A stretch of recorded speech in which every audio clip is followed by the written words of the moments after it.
Welcome to the latest episode of The Independent. Pete Sampson, joined by, as always, by my co-host, Matt Fortuna. Matt, sadly, the football season has come to an end.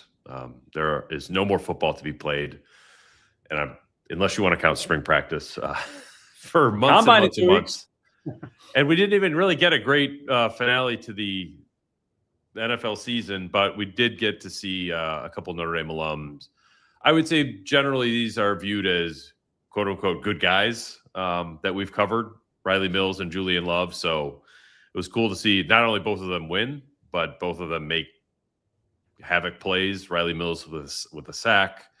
Great interview in the locker room afterwards. Tweeted that out. I can't remember who took it, but it was kind of more of a ebullient, no holds barred Riley Mills, and then Julian Love, who's always been awesome. So got a big pick of Drake May. So it was fun to watch those guys, even if the game itself was not so great. Even though I picked the Seahawks, and somebody else picked the Patriots. I picked the under. So once Kenneth Walker's last touchdown got called back, I was in the clear. Happy for both those guys. Julian Love, I got to know pretty darn well relative to most of his teammates, embedded with him and his family when he got drafted, which was a cool story. It's been funny. The local TV stations on Chicago have been all over the story. They were zooming with his dad and mom the day after the Super Bowl, talking about what a thrill it was. You mentioned the Riley Mills video, great NFL Films video that went kind of semi-viral this week of Julian Love basically reading Drake May tipping his pitches and utilizing that knowledge to get an interception late in the game. Very happy for Julian Love. Always been a great guy to deal with. Mike Tirico being on the call, I think added some familiarity to it for Notre Dame fans. And Devin Witherspoon, who could have been MVP, was developed by Aaron Henry, the new Notre Dame DBs coach. So lots of Notre Dame flavor on the winning side of Super Bowl 60. And we mentioned how much we enjoyed Mills and Love. I will add, Julian Love made one playoff run with Notre Dame. It lasted about a quarter and a half. He got hurt. Riley Mills was part of two playoff runs, really starring role in one, got cut short, gets hurt in the Indiana game.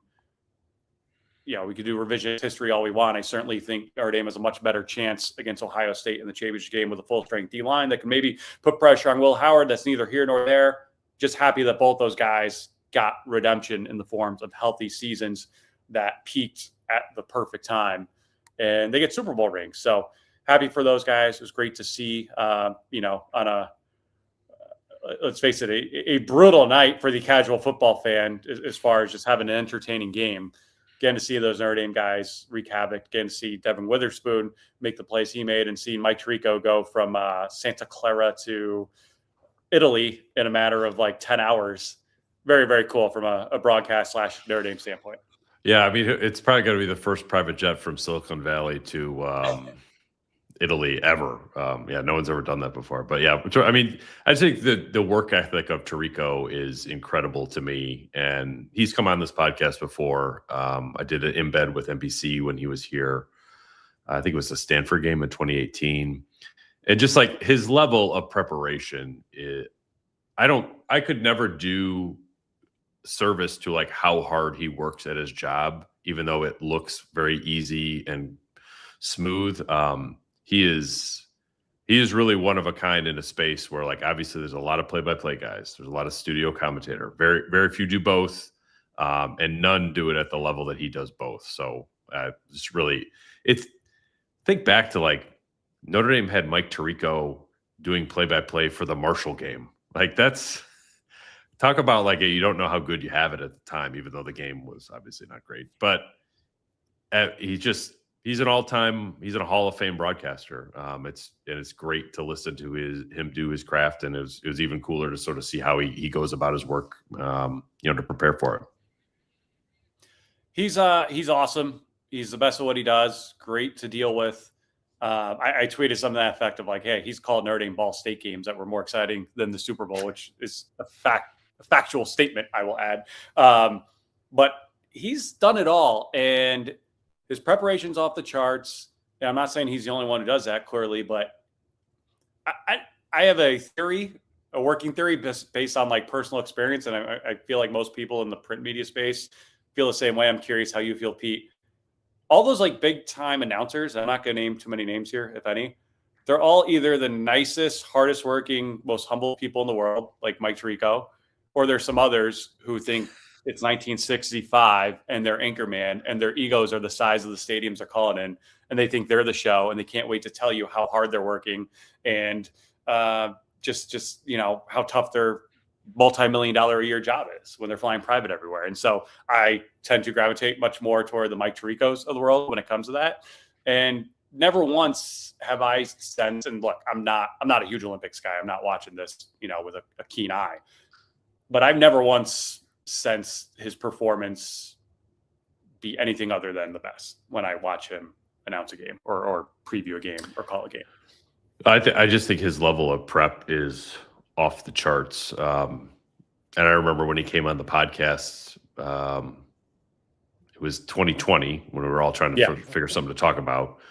And he was explaining how he was trying to master the pronunciation of Uyunglele, which is like very low hanging fruit, but just like the fact that in September, he's already thinking ahead to something like that, or October, he's already thinking ahead to something like that. And like he's having his wife, work Uyunglele into sentences around the house.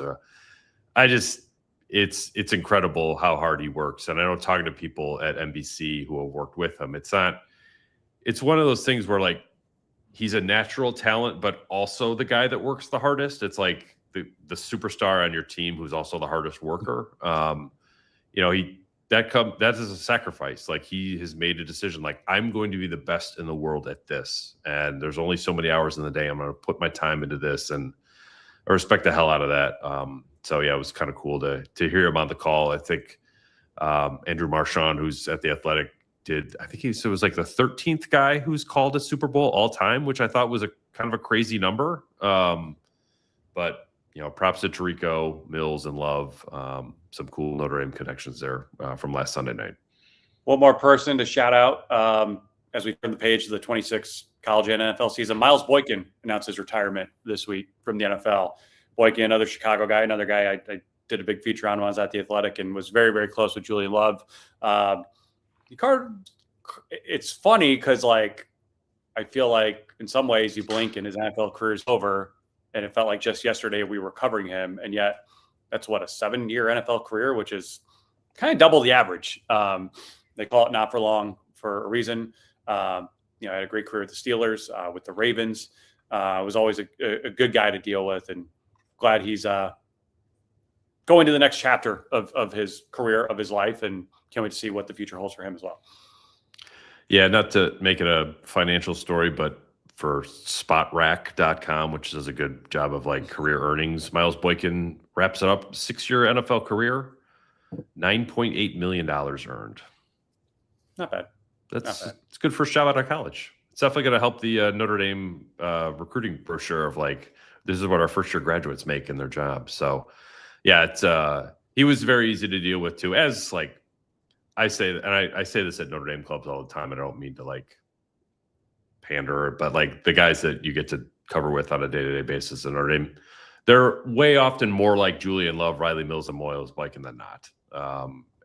So like Miles Boykin is the rule, which it's impressive that it's the rule because he was a great guy to deal with.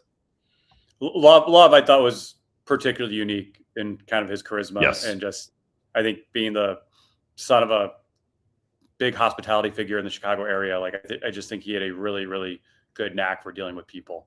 And it's how's that help him on the football field? I can't tell you. He's obviously really good at football, regardless of that, but it'll take him places certainly after football as well. We're gonna get into some scheduling things. I do think we need to address the basketball situation, the men's basketball situation here in regards to Notre Dame. I know this is more of a football centric podcast, but Pete, like I can't believe how, frankly, bad the Micah Shrewsbury era has been. And yes, there's a Marcus Burden injury, but just seeing the way they play, especially late in games, seeing how empty the Joyce Center looks for these games, seeing them lose, I think 5 in a row and 10 of their last 11. I hate to say it, but news comes out this week, first reported by Matt Norlander. that Notre Dame men's and women's are going to open against Villanova in Rome next year, which I believe will be 6 days before the Notre Dame Miami football game for those who are looking for a fun Notre Dame filled week. And the first thought in my head and many others is who's going to be coaching Notre Dame in that opener? I think it's time to have that conversation at the very least. I don't know what the answer is. I don't want to be the guy who spends 90% of the time talking about football and then drops into basketball and says, oh, this isn't working. You gotta change. There is a whole conversation. We can have this conversation now about defining what a realistic expectation is for not just Notre Dame men's basketball, but a lot of Power 4 men's basketball programs in the NIL revenue share era when your bread and butter is football. I don't have the exact answer, but I think it's plainly obvious to all who have watched this team play this year and the last 4 years, going back to Mike Bray's last year, that Notre Dame men's basketball is falling drastically short of expectations, whatever those expectations may be. Yeah, I mean, what's happening now is not it. And there's a couple parts of this, right? Like there's the fan disconnect predates Micah Shrewsbury. I've never quite understood the checkout from the more local fan base on Notre Dame basketball. And yet I sit here, I have a 12-year-old son who loves basketball, who's playing basketball all the time. My daughter's at La Lumiere. She plays basketball there. Like, we really should be sort of like your target audience to like go to Notre Dame basketball games. And we've been to one this year. So I don't have a great explanation for that, but I think if we're just talking expectations of like what Notre Dame basketball should be, I mean, they've got to be a 500 bubble team, not every year, but most of the time. And they are so far away from that right now. They're 2-10 in the league in a 3-way tie with Pittsburgh and Georgia Tech at the bottom of the conference. They're in danger of missing the ACC conference tournament, which, I mean, what ego is left would just be yet another shot at the program there. And I think it's maddening for so many reasons. Among them, you have the local talent like Marcus Burton, who's barely played. You have a 5-star talent like Jalen Harrelson that feels like it's just sort of being wasted right now on a bad roster. And I mean, look, that Notre Dame made, I think at the time, a rightful big deal about bringing in Pat Garrity as the general manager of both programs. And yet I think it's hard to look at either of those programs and feel like the roster's in great shape either spot. So I don't really know what the solution is for that. I'm with you. I'm not trying to like parachute into basketball and be like, I have all the solutions. I don't know. I don't, because it gets to the point of like, if you're going to invest in the basketball roster next year, if you're going to go let's say you brought back Marcus Burton and Jalen Harrelson to go with incoming Jonathan Sanderson, another La Lumiere guy. And then you went in the portal and found like the equivalent of Tay Davis or Paul Atkinson, like a starter, but not like your 1 or 2 guy. Like, that's going to cost a lot of money. Is it worth spending that on basketball when football drives the entire athletic department? I don't know the answer to that. I feel like if we have a sort of a sit down with Bavacqua in the summer, which I hope that we do, that whether it's on the record or off the record, I'm fascinated to understand like where he stands on that. Because a year ago we were talking about, does it make sense to invest anything in baseball? And now I think it's quickly gotten to the point, does it make sense to invest in anything other than football? The answer's got to be yes, but math is math. I don't understand quite how it's supposed to work. I don't know what the answer is. I want to make that clear off the top. I've said this to you off air. I've said this to others around college athletics as sort of like a hypothesis or a question. Look at Indiana, which is, a basketball school historically.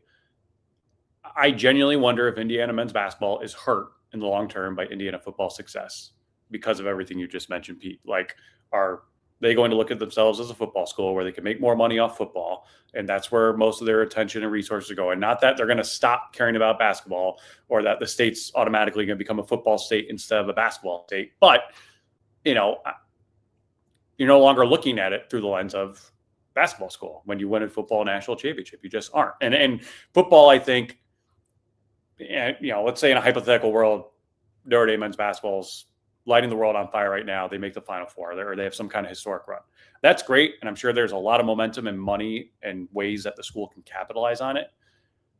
Whether it's Notre Dame or any other quote-unquote football school, I don't think you can ever become anything other than a football school if you're a football school, where especially in this era with the money being what it is. Whereas Indiana gets good at football and they've got that huge alum base and all those donors and the name brand recognition. I could see a school. I think you could go from basketball to football school. I think people will get into it now who weren't into it before. Whereas basketball, I think it's a lot harder to sustain that momentum, a lot harder to change your identity as a university long term.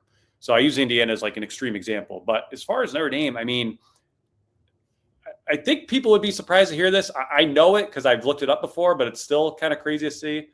You know where they rank all time in terms of winningest programs in men's college basketball history? Oh God, are they? They're still in the top 10, I think, right? They're 8th.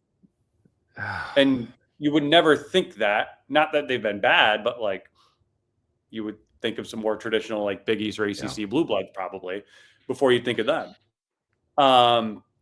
It's funny because like I always looked at this program from like when I was a student at Penn State, the golden era of Penn State basketball. I will add, they made the tournament and won the NIT. But I'd look at the dynamics and see how little support they got on campus, and wrestling and hockey got bigger donors during the winter, yada yada yada.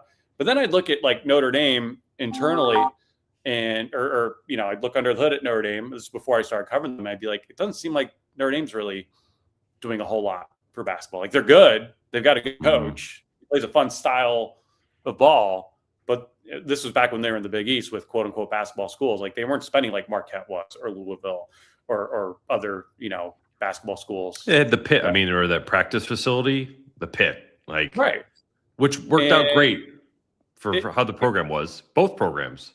So Jack Swarbrick has said this to me. I know he had said it to others years ago. Like, not that football's not a big deal, but it was always like the biggest question or biggest decision I'll ever have to make is replacing Mike Bray when that time comes, because it's not like we'll have trouble getting a football coach at Notre Dame. Basketball, I don't think people from the outside truly appreciate how good Mike Bray was and how perfect of a fit he was as far as putting your ego aside, understanding your base, and still embracing them and being embraced by them. I mean, he was still fairly anonymous around town, at least for a multi-million-dollar basketball coach, till the very end. And there are a million examples of that. And I'm not suggesting it's an ego thing or anything else with Micah Shrewsbury. I would have, and I expected him to go to Notre Dame when things started trending the way they did for both programs that year. But, I would have cautioned him, hey, like the problems you have at Penn State are probably going to be the same at Notre Dame. Like you don't want to go from one football school to another, in my opinion, if you're a basketball coach and if you have big aspirations for your career as a basketball coach. And I'm not saying that's why it's not working out. Obviously, some of the sideline behavior and whatnot is probably signs of some deeper issues there. I know that's rubbed a lot of important people at the university the wrong way, which also has to be taken into account beyond just the really poor record. I mean, they're getting the players, at least relative to their history. But you look at these games, 1-5 this year in games decided by 3 points or less, 5-6 last year, 1-3 in 24. That's 7-14 in close games over 3 years. They've lost back-to-back years on 4-point plays when they're up 3. That's almost impossible to do. And we can have a whole other argument about officiating, whatever. Like to even put yourself in that position is almost impossible to do. Here's a not so fun one for you. 2 not so fun ones for you. I was doing some digging here. So they're going to have their 4th straight losing conference season. Again, the first one was Mike Bray. Last year, been Marcus Freeman. When's the last time that happened? I mean, it's got John McLeod, 90s. 96, 99, the first 4 years of them in the Big East, the last 4 years of John McLeod. 4th straight losing overall season, likely. They have not had. So when's the last time they had 4 straight losing seasons overall? And I will add, they have not even had 3 straight losing seasons since then. Oh, I mean that. They had to have had 4 straight losing seasons in the McLeod era, right? No, farther back. Then I'm lost. 1918 to 1923. Oh, jeez. Like this is we see it and we know it's not good and it's not working, and then you look under the hood and it's like not just historically bad. It's only been done one other time, and it was when Babe Ruth was still on the Red Sox. I mean, Jesse Harper, Gus Doras, and Walter Hallis were the 3 coaches during that 6-year stretch of losing seasons. And they're in the middle of 4 of them right now. And I just, they've had tournament droughts before. They went 10 straight years, Diggers last year, all 8 of McLeod's first year Doherty. But I have a very hard time. And I like Micah. I like the sport of basketball. I wish it got more publicity, attention, excitement. I don't know. Outside of like March. I understand why that's not the case right now, but it's just really, really hard to look at everything that's happened, particularly this year, but the whole body of work over the last 3 years and just feel good about it.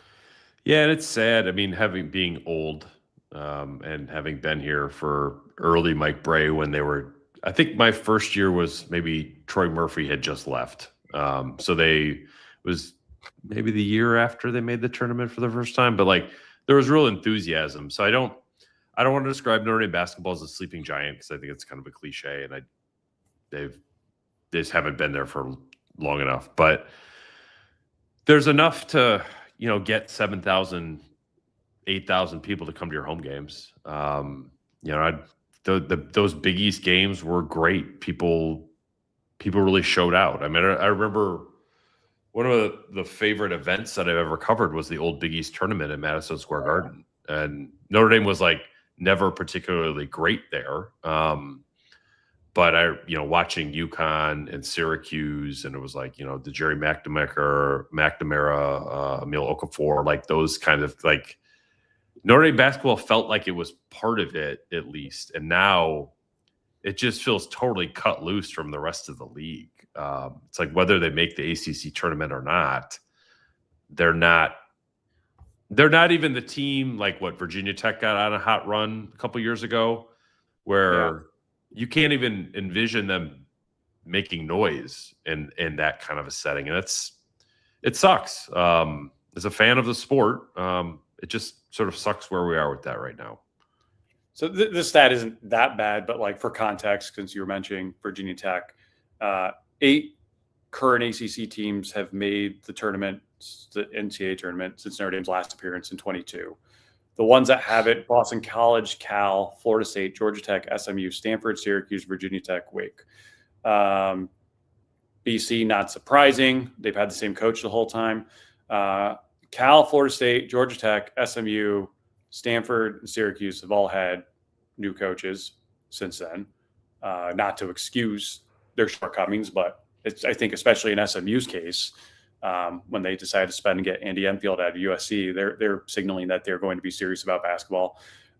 Virginia Tech, I was surprised to see that. They had a big win last night over first place Clemson, but they also won the ACC tournament that year, the year that Notre Dame made it to the round of 32 under Mike Bray. So Wake Forest was one I'm surprised. They've not made it in 9 years, and Steve Forbes has been there for most of that time. But that's the other part too, right? Like, forget this year. The ACC was so god awful the previous 2 years, and Notre Dame couldn't even really make a dent in it, which I think was concerning. And to go back to the top point of this conversation, I think every school has to look at this differently. I think we can look at Notre Dame football and have defined expectations of like, playoff team every year, years like this one, compete for a national championship. You're being funded that way. We're giving you what you need. We're getting out of your way. Go do your thing, Marcus Freeman. I don't know what is realistic / practical / is actually happening when it comes to men's basketball right now. That's a decision Pete Bavacqua is going to have to make, I think, at the end of this season. My understanding is it was a 7-year contract when Shrewsbury signed it. He's going to be finished with year 3 here. I don't know, but like, it's really hard to sit here and just say, well, it's a football school when Dusty May in 2 years of Michigan has them looking like the best Big Ten team of my lifetime. When, there are other examples, Big East and most ACC basketball schools are probably bad examples because they're not really points of comparison for a football school like Notre Dame. But, schools in Texas, I mean, the SEC last year had a historically great men's basketball season. And sure, Florida's not great at football right now. Auburn's not great at football right now. But like Alabama's still a college football playoff team that was a Final Four team 2 years ago and is really good again this year. It's not like the SEC overnight's like, we're not going to care about basketball since we're a football conference. No, they've invested and you're seeing it.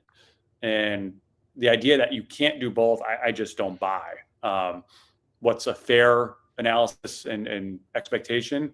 I think that's a question that me and you are still asking. I think much of the fan base is still asking, and maybe Notre Dame themselves is still asking. And if they're not, they probably need to start asking themselves it at the end of the season. I mean, would you say if I said, hey, Notre Dame basketball, you can make the tournament every other year? Sign me up yesterday.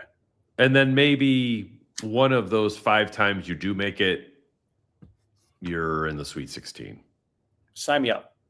I think that's I don't think that's unreasonable. I think most programs would sign up for that. Outside of like the Carolinas of the world.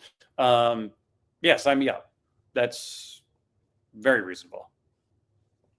Yeah, it's hard to it's hard to watch what's happened in Notre Dame basketball right now because it feels completely cut so adrift fun from the sport. Even if and look, we'll see the podcast numbers for this episode versus others, and I imagine it won't be as high as hopefully our most producer others. doesn't put Notre Dame men's basketball in the title. Yeah, but for as little return, especially now, right?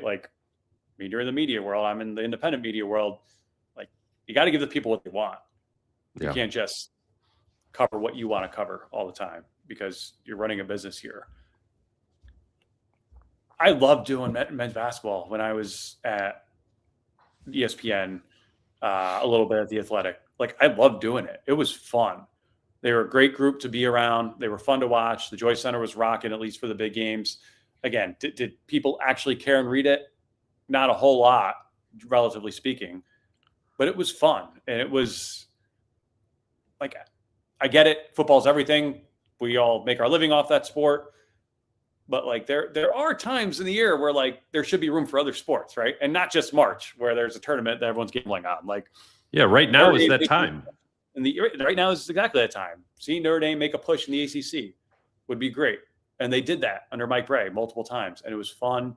And he was easy to deal with. And I always thought, kind of like I said earlier with Jack Swarbrick, I thought there was a sense of a lot of people around took him for granted. Because what he did year in and year out was not easy. And we're really starting to see that now, I think. Not that they wouldn't be able to get a great coach. I think you really got to understand the place and you really got to have a person. I mean, we could have a whole nother pod on Bray stories of him around town, just what's the one he loved to tell? They beat Duke the year Duke wins it all in 2015 on a Wednesday. They lose at Pitt on a Saturday. He goes in for breakfast at Uptown Kitchen Sunday, and everyone's congratulating him on beating Duke, and they have no idea that Notre Dame had lost the game the day before. That was Mike Brady. That's Mike in a nutshell. And he loved it. He owned that. He would never have that at Duke or Kansas, nor would Marcus Freeman have that with Notre Dame football. But it takes a very unique personality. I mean, I don't know him personally. I went to see his team play last night at Northwestern. From my understanding and from people who know him that I've talked to, Dusty May is that personality as far as everyone's why'd you take Michigan over Louisville? And it's he very much enjoys being second fiddle and working in the lab and getting to be left alone and do what he wants. And shoot, he's got the best team in the country right now. So it takes, I'm not saying it can't be done. I'm not saying it's easy to be done, but it takes a very, very unique personality to get that. And remember, when they hired Bray, what was it? Third coach in 3 years, right? In 3 years? Yes. And he had gone after it the year before, didn't get it. Doherty got it, and he comes back a year later. And he had a remarkable run, winningest coach in program history. And as we mentioned earlier, this is a program with a lot of history, despite what some may think. And I think you're doing a disservice to that history and to the brand overall if you're not taking it a little bit more seriously. Yeah. Well, before we get into some football hypotheticals, which, again, our audience is probably more interested in that. But shout out to our sponsors. One, Roback.com, RHOBACK.com, promo code Irish for 20% off your first order. Hoodies, quarter zips, vests, joggers, shorts, tees, officially licensed Notre Dame apparel. Great collection. They have sent both of us quite a bit of it very generously. Use promo code Irish at Roback.com for 20% off your first order. And thank you to our friends at Obvious Shirts, obviousshirts.com, OBVIOUSSHIRTS.com. Friend of the pod, great pod merchandise, t-shirts, quarter zips, crew necks, hoodies, you name it. Some pod sayings, some Notre Dame sayings, some great merch over at obviousshirts.com. Thanks to all the support from both them and from those of you listeners who have purchased from there. Please continue to do so. We'll have some new lines coming out as the offseason and 2026 season approaches. A reminder also, subscribe to The Athletic to read Pete's work. We will have a lengthy discussion here about his most recent mailbag. And please subscribe to my work at the Inside Zone, InsideZoneMF.com. All sorts of Notre Dame, college football, Big Ten coverage, etc. You can find it all at the Inside Zone, InsideZoneMF.com. Pete, I think that's like the perfect segue. Like, instead of a very real, serious basketball conversation, let's have a hypothetical football conversation, because that's what's going to drive more viewers and listeners. Oh, it's called The Independent, not the ACC, obviously. Yeah, it takes on that note, as a traffic note. I remember when I was at Irish Illustrated, I think it was a day Notre Dame, they had beaten Duke or North Carolina or something. And the same day, like, Sam Young announced his top 10 as a prospect. And that was like 5 times as read as Notre Dame basketball winning an actual critical game. But that's where we are with it. Anyway, in the mailbag, because the backstory on this, our editors at The Athletic had each of us come up with bold predictions for the offseason, because it's February. Why not? And typically mine has been Coach X will do Y and then leave or get fired. But I was like, I'm going to go a little bit bolder on this one because it's in the water. And my prediction was that Notre Dame would serve notice to the ACC that they are going to exit that contract. And I posited that Olympic sports should move to the Big East and football should enter into some kind of scheduling agreement with the SEC or Big Ten, and Big Ten, I should say. The odds of this happening are basically nil. However, I think it was a fun thought experiment to be like, okay, what could football look like in the future? Matt Fortuna, your thoughts? Well, I will say they're called bold predictions for a reason. You got to kind of stick your neck out there. We've both had some that have hit over the years. We've had some that look foolish. I think you mentioned you had Harbaugh winning the title, leaving for the NFL that year. That same year, I had Saban winning the title and retiring. Came close on one of those, nailed the other. This year, we don't need to go over all of mine that I had, one of which was Bill Belichick winning 10 games. But I did say one coach will leave the playoff while his team is in it. And that ended up happening with Lane Kiffin. So 1 out of 3 gets you in the Hall of Fame if this is baseball. So it's interesting, right? Because any offseason talk, especially nationally around Notre Dame, is conference related. It always has been. It always will be. I think that's probably emphasized even more after the little brouhaha with the ACC at the end of last year. But it got me thinking about scheduling, as I'm sure it did you. And I want to add real quick before we get to this. Did you see what the Pac-12 did in announcing their schedule for this year? With the flex game? Yeah, I was kind of curious about that. I thought it was that's a thoughtful way to do it. I thought that was I think that was really cool, especially for, and it's a 1-year deal. We'll see, long-term teams actually like traveling on 6 days notice. But yeah, I mean, we've had hypothetical discussions here about should Notre Dame play UConn or Hawaii or whatever.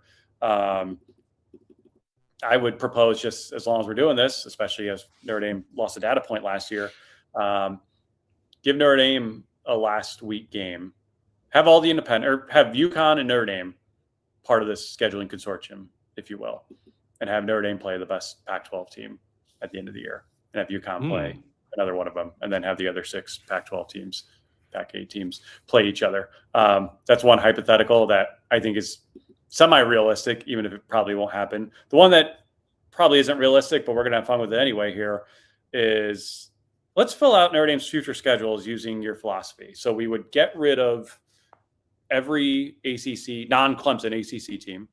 And Stanford. Should we keep Stanford? I was on the fence. Let's keep Stanford for the sake of sane scheduling. Let's keep Stanford. And so we could, I wrote these out through 2030 because that's when the Big Ten's TV deal ends, and when college football, as we know it, will be flipped on its head again. Notre Dame technically has non-conference schedules, a non-conference opponent scheduled as late as 2034 when they play Michigan, but we could probably keep it till 2030 here. And the parameters I set for this is you look at who they've already have on the schedule.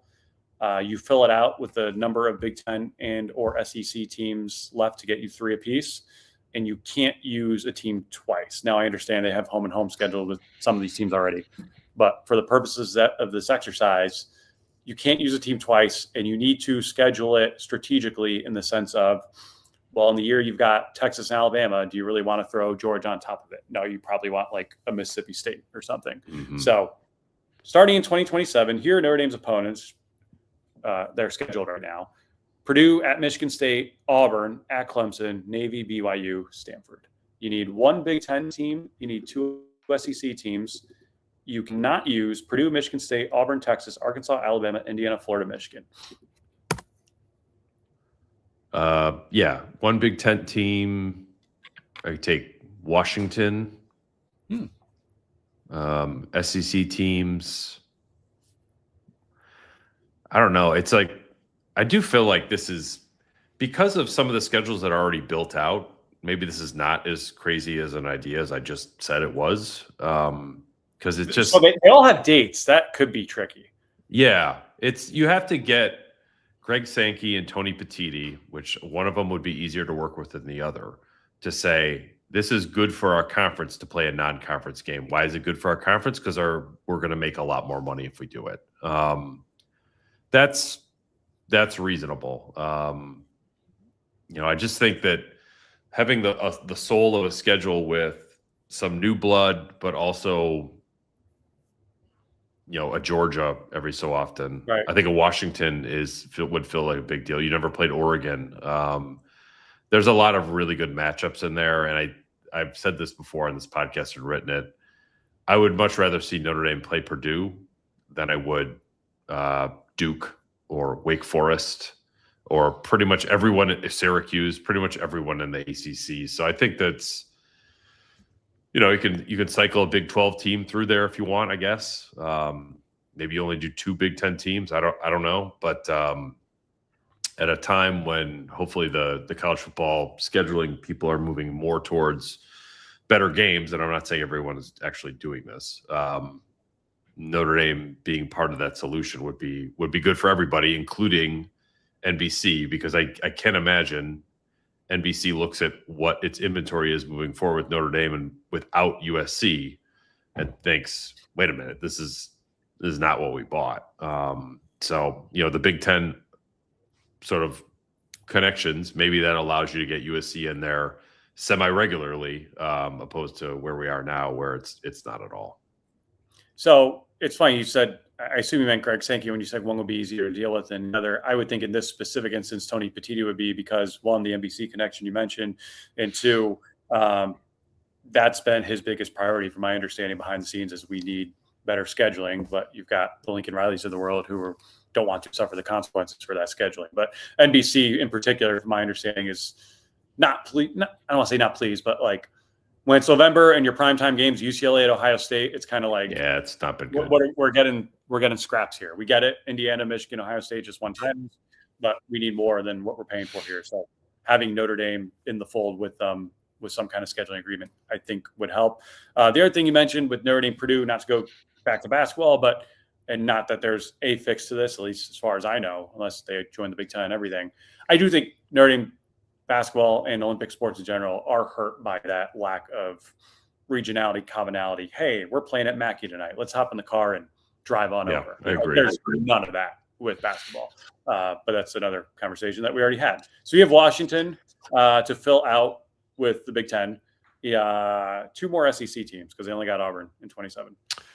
So if you got Auburn, I feel like you could count that as a middle of the road team. Well, I would have to get Vanderbilt in there for the sake of our good buddy Clark Lee, and then you could go higher, like could we get LSU, maybe an LSU Auburn Vanderbilt. That's pretty high end considering where Vanderbilt is right now. Yes, I was going to say. I think you look at that schedule now. At Clemson's probably the toughest game that's currently scheduled.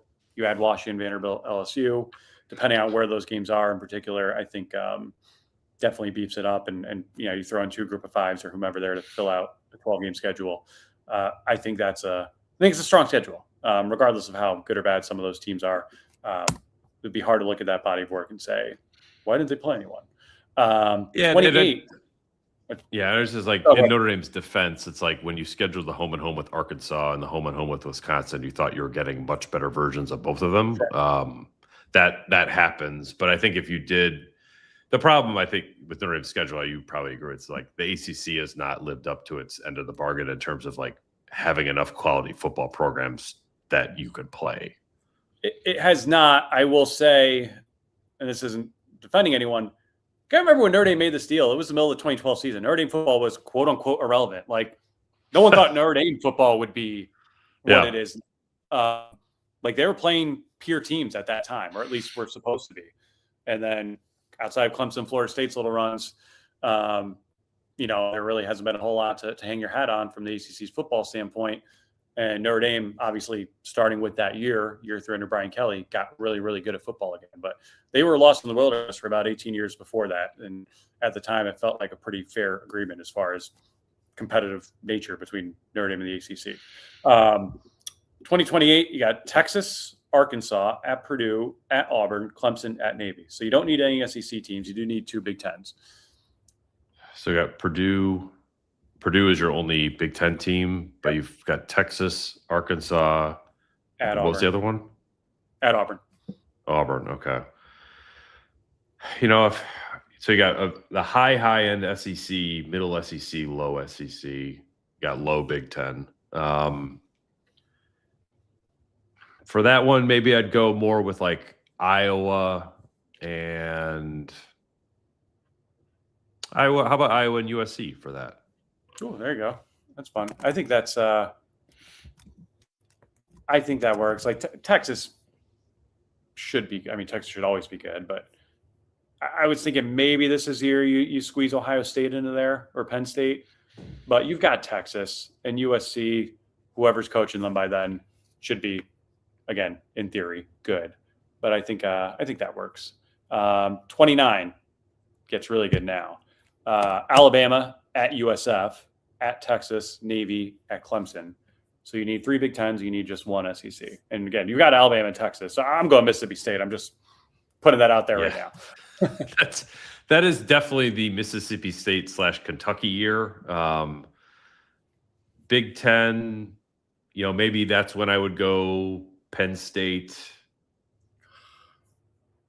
or Oregon, but then drop down to do like Minnesota and Maryland. I think 3 marquee games. Like I think you should be shooting for 3 marquee games every year. And like who knows what Clemson is going to look like at that point. But you said Penn State and Oregon, or Penn State or Oregon? No, or either one. Okay, just like not Ohio State.